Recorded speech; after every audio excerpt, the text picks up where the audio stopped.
Hati-hati saya awak deh. Sini ni bahaya benar. Kisah dia nya gini. Hari tu pada pukul 2 malam kita main jalan sini. Main jalan sini ni di gate 1 Ju Bakar Patah dah dekat dengan Daleru.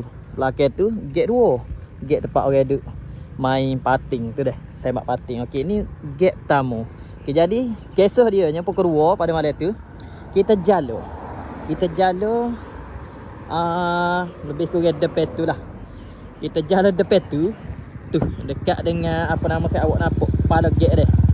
Muka gate tu. Duk kita jalan depan sikit. Sekali tebas saya awak dia. Sekali tebas serup. Innalillah.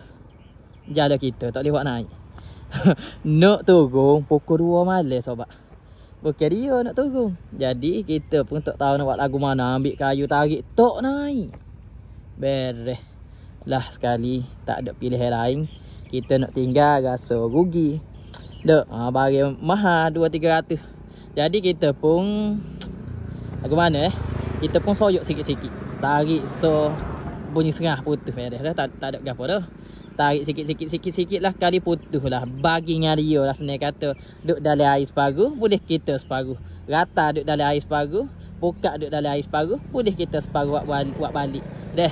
Jadi hati-hati saya awak. Jangan. Kalau hati tak kuat. Jangan jalan sini. Beres saya awak deh. Terima